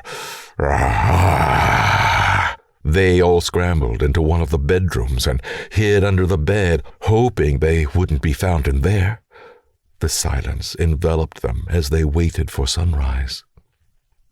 It felt like an eternity between trying to ignore the silence and remaining quiet enough under the bed as to not be discovered if the creature got inside the cabin. Charlotte, honey, please, open the front door," Scott's voice begged from the other side. I'm injured and I need to clean this wound. Please, babe, let me in." Charlotte covered her ears as the tears streamed down her cheeks and fell onto the floor. But she refused to get up. She knew that Scott wouldn't have come back without Ashley. Several hours passed, and they could see from underneath the bed that the room was getting lighter. Dawn was coming. They all scrambled to their feet and got dressed as quickly as they could. They peered out the windows and grabbed the map that would direct them to the Navajo elders. "Stephanie, gingerly opened the front door of the cabin and peered outside. There was no sign of Ashley, Scott, or the creature. "Let's get going," she said, and quietly led the way onto one of the small paths leading into the woods. They stayed close together and tried to find any signs of life in the surrounding areas, but they couldn't see anything moving. They moved across a small stream and deeper into the vegetation. Crack! They all froze as they heard a large branch snap ahead of them, so they ducked into the bushes alongside the trail. "Everyone be quiet until we know what made that noise," Stephanie whispered, and they all tried to make themselves as invisible as possible. "Babe," Scott said quietly, as he rounded the corner, "are you guys out here?" Charlotte was ecstatic because she knew that the skinwalker wouldn't be able to pursue them in the sunlight, so that had to be Scott. She moved out of hiding against the protestation of her friends. "Honey, we're here," she called out. They heard the bushes rustle in front of them as Scott made his way to the girls. He was covered in mud and filth, but he still embraced Charlotte as quickly as he could. "Oh, you survived the night," Charlotte exclaimed. There were several moments where it got rather close, but yeah, I managed to find Ashley. She was injured, but she's healing at the elder's cabin," Scott said, and started leading them down the trail. "How far is the cabin?" Stephanie asked. "Oh, it's about 2 miles," Scott answered quietly. They continued on in silence until they heard a scream echo through the woods. They all stared ahead of them and could see a figure hidden in the shadows. As they focused, they saw that the figure had blonde hair and looked a lot like Ashley. But there was something wrong with her stance. She was too tall and far too thin. They all stood completely frozen as the figure turned around, revealing the glowing yellow eyes of the skinwalker. Story 4. The Mysterious Lighthouse. Henry sat in his office and watched the North Atlantic waves crashing on the rocks outside. Being a senior keeper of a lighthouse may not be the most glamorous of jobs, but there are very few people in the world that could say their offices had such amazing views. Henry sipped his steaming mug of strong black coffee and started going over the manifests for the journey he would embark on in the next few hours. He went over a list of supplies that were needed on the boat for the 20-day stay on the northern island off the mainland. He was responsible for taking 4 of the lighthouse keepers, 2 juniors and 2 seniors, who were on their way to the island to repair damages on the lighthouse that occurred because of the violent hurricane that hit the month prior. Henry ran over the last of the details and walked down to the dock. He could see the 4 men were already busy loading the boat, and even though the journey was only going to take around 2 hours, the boat needed to have enough supplies for the 4 keepers for at least 30 days. The island housing the lighthouse was very isolated, and they needed to have spare supplies just in case a relief team wouldn't be able to make it due to bad weather. "Thomas," Henry called out as he descended the stairs to the dock, "are you ready for this adventure?" "Always, my friend." The experienced lighthouse keeper turned around and firmly gripped Henry's hand. "And how are the youngsters doing?" Henry asked, referring to the strong but tenacious junior keepers, Robert and Nikolai. They're much more experienced than we were at that age, and they work like mules, so that helps." Thomas laughed from his belly. "Well, we'll be ready to disembark in the next hour. And where is Bruce? He better not be late again," Henry said. "We'll be able to leave in the next hour, and Bruce is already in the boat. He overdid the scotch last night, so he's sleeping it off," Thomas responded. "I'll be back in an hour," Henry said as he walked back up to his office and looked out at the sky over the North Atlantic. There was something about the cold waters of this specific ocean that seemed far more frightening and powerful than other oceans. He watched the sky and could feel an unusual apprehension concerning this voyage. Something seemed to be niggling at Henry's subconscious, and he couldn't quite shake the feeling. He grabbed his map and rechecked the route he would take when he took the lighthouse keepers to the island. Even though he had made this trip hundreds of times in his 40-year position, he still made it a habit to recheck the map before leaving for the island. He heard static on the radio and adjusted the frequency. "Hey, Henry, the boys are itching to leave," Thomas said from the boat. "I'll be right there," he responded, and grabbed his jacket and bag full of supplies. Henry knew from experience that going without taking a few supplies, even on a short voyage, could prove to be fatal if dangers arose. He walked down the stairs to the dock and boarded the boat. In addition to being the senior-most lighthouse keeper at the port, he was also the most experienced skipper, and because the voyage to the island could be dangerous, he always opted to take the men out there himself. Once he had finished the checks, he trimmed the engine of the boat into the water and set off. The ocean waters were a deep gray, and falling into them could produce hypothermia very quickly if not handled swiftly. So the men always wore water-resistant materials and packed enough clothes to keep them warm. The men moved onto the deck and went about their chores, ensuring the vessel ran efficiently. "You weren't kidding about these two. It's like they never get tired," Henry whispered to Thomas. "Remember when we had energy like that?" Thomas asked and broke out into a huge grin. "As a matter of fact, I can't," Henry said and laughed quickly. The men continued to work on the vessel and waited for their journey to come to an end. The 2 hours to the island went by remarkably fast, and Henry could see the island in the distance. "Better go and rouse Bruce so he can be fully alert by the time we get there. I would hate for him to fall from the steep stairs onto the rocks below. Lost one too many like that," Henry said, and he noticed that Robert and Nikolai shot each other nervous glances. "Don't worry, boys. The two of you will be just fine," Henry laughed. "So how are you feeling about this expedition?" he asked. Nikolai grunted, and Robert smiled. 20 days with 3 other men? Not exactly my idea of a picnic, Robert said. "I hear you, son," Henry concurred. "Bruce, you up, you old-timer?" Henry could hear a growl resonate from the cabin below. "I'll take that as a yes. We'll be approaching the island shortly, so get your ass up here."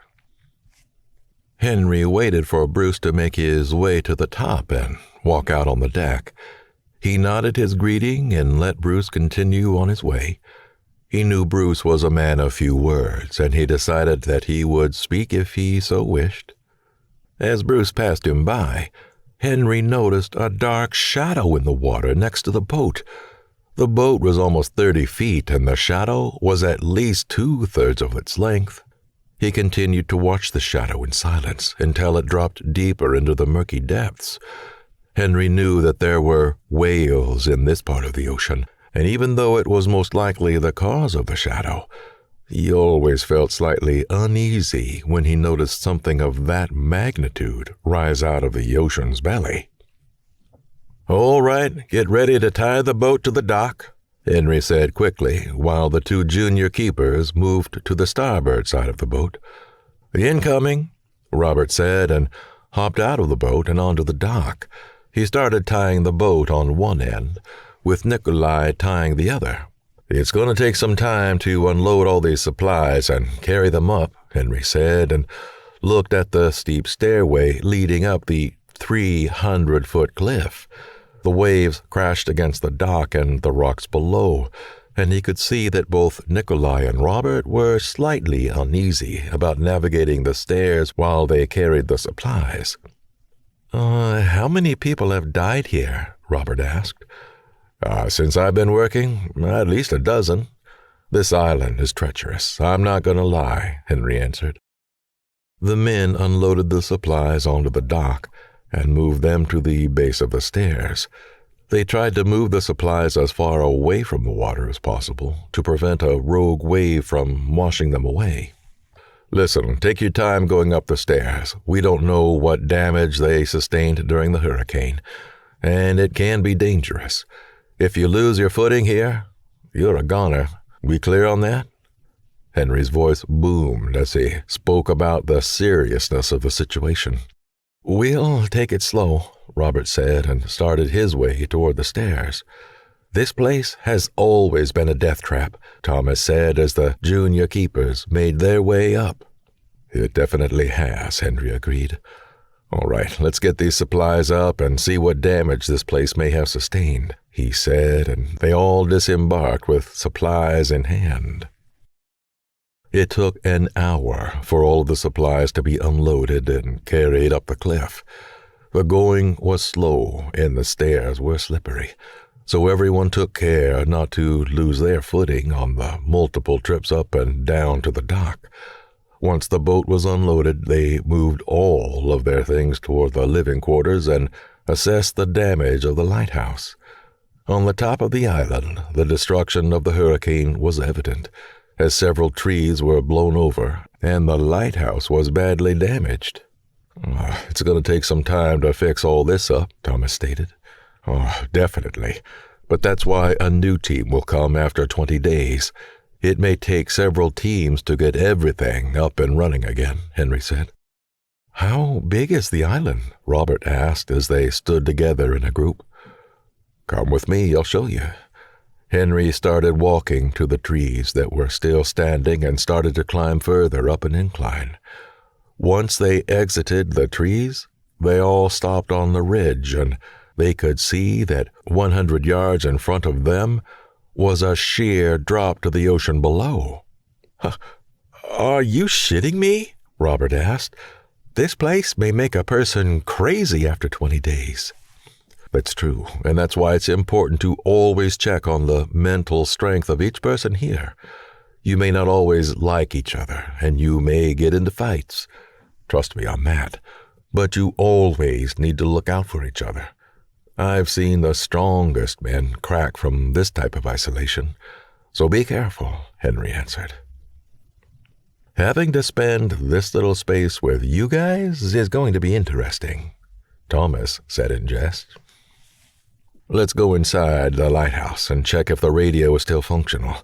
There is no way that I will leave you all here if you don't have a way of communicating with me on the mainland," Henry said, and walked toward the living quarters. He could see the door was still closed and didn't appear to be damaged, but the water from the hurricane had made the wood smell. Henry pushed against the door until it eventually scratched against the floor as it slid open. They walked inside, and even though some of the windows were broken, most of the furniture and appliances seemed to be intact. Henry walked through and up the stairs to the lighthouse. The radio was situated on the top floor, so climbing the hundreds of stairs to the top made his muscles burn.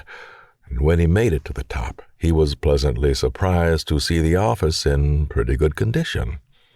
He walked inside and checked the records of the previous keepers before turning the radio on. It activated, and the signal was strong. "Things are looking pretty good up here," Thomas said from behind Henry. "It sure does," Henry answered and stepped out of the way for Thomas to continue the inspection. "I'm going to head back down and start prepping the boat to leave. The weather has been very pleasant today, but I'm not going to push my luck with my journey back." "Agreed," Thomas said quickly. Henry descended the stairs and saw that the men were already hard at work, cleaning and straightening the living quarters. There were only 2 bedrooms, so they would have to bunk with each other, but it didn't appear to really bother them. Henry spent a short while helping them unpack and checking their supplies.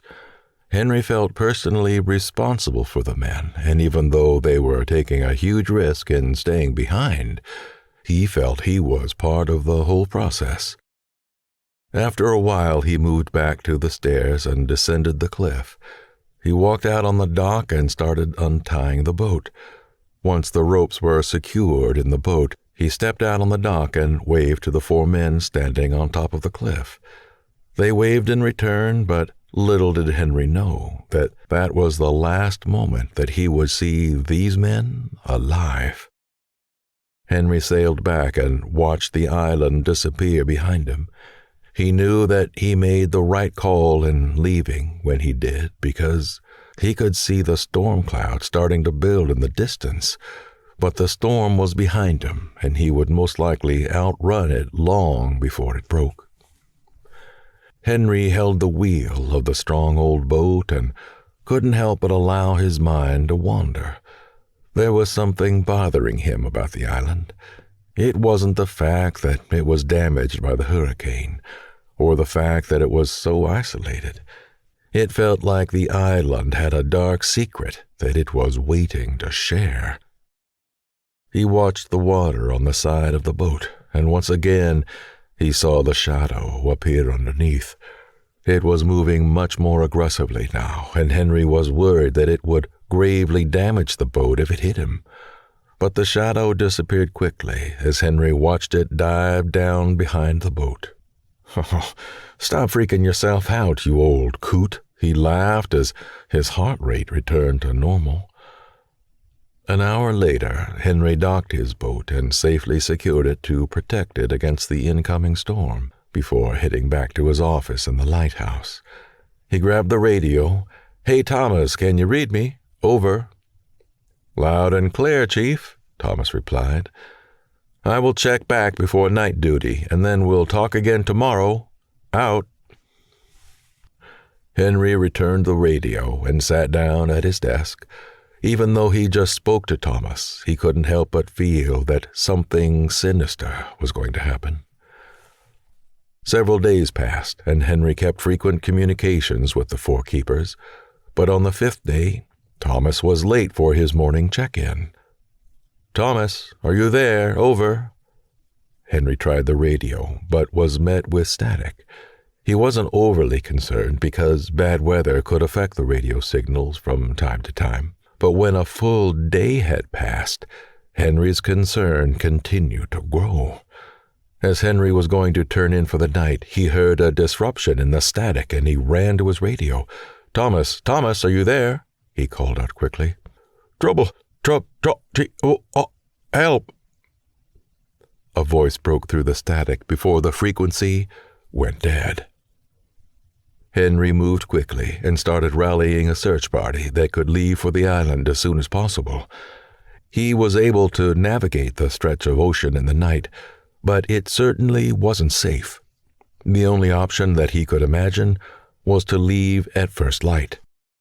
Henry had a restless night, tossing and turning until he saw that the sky was starting to become lighter. He immediately got up and called in a few hands to go with him to the island. There was 1 doctor, 1 engineer, and 1 fisherman.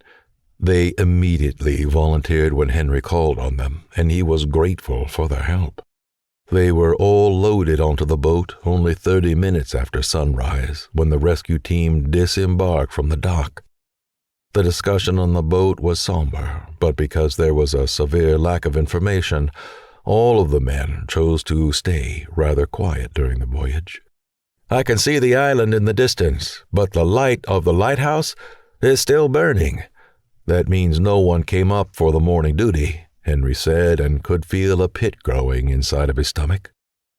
Once they docked, Henry jumped out of the boat along with the fisherman and secured the boat to the dock.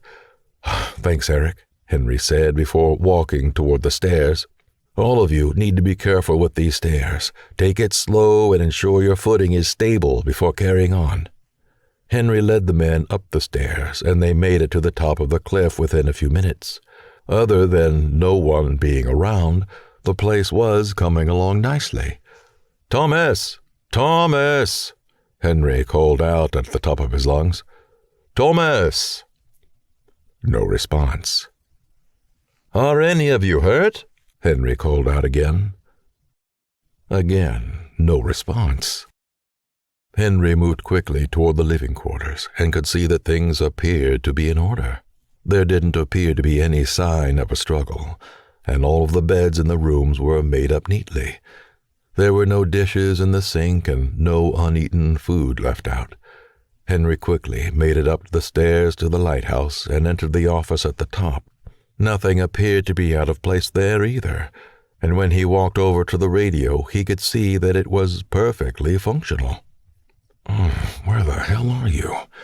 Henry said through clenched teeth and ran back downstairs.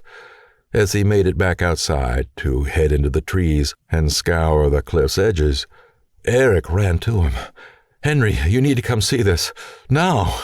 he exclaimed and led the way back to the stairs on the cliff. Moving quickly, he made it down to the dock and pointed at a small cave in the rock face. Henry moved around him to see what he was pointing at, and had to control his heave as bile filled his mouth. In the small cave lay the remains of Robert.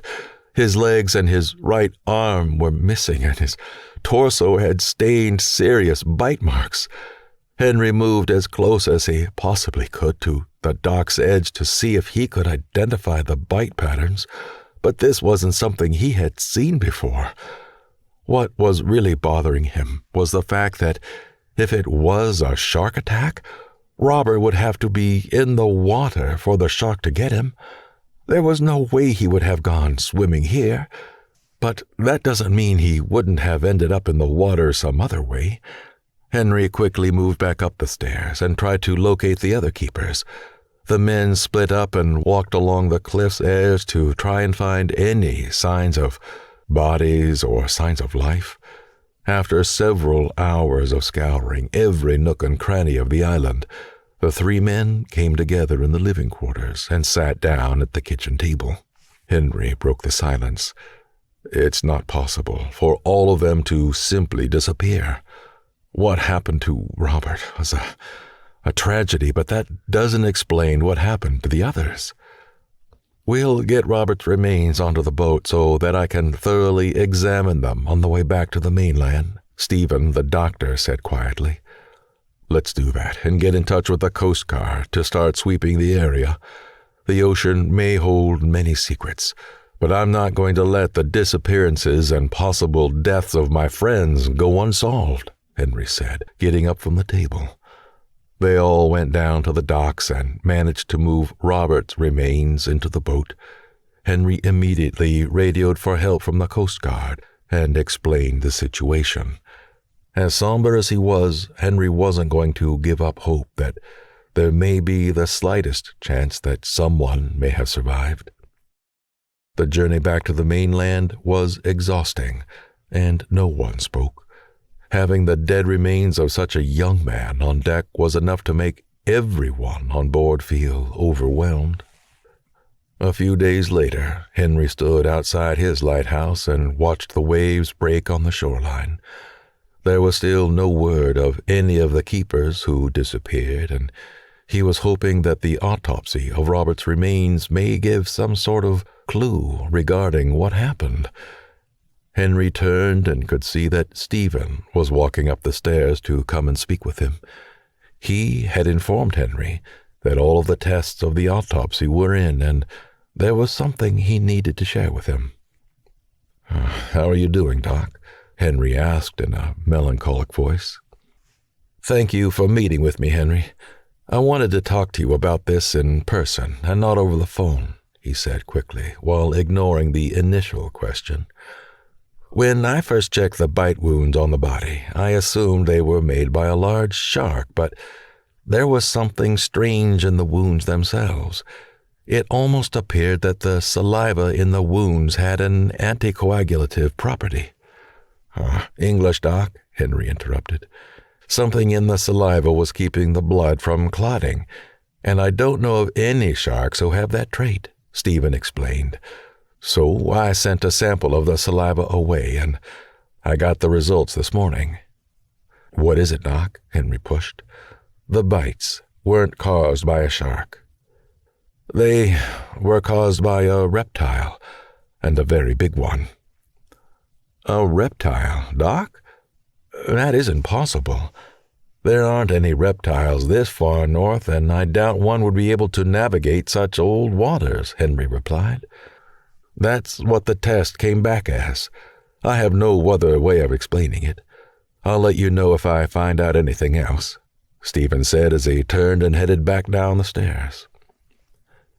Henry returned his gaze to the gray ocean waves and had the same sinister feeling growing in the pit of his stomach. I guess some mysteries will remain yours, and yours alone, he whispered to the breaking waves.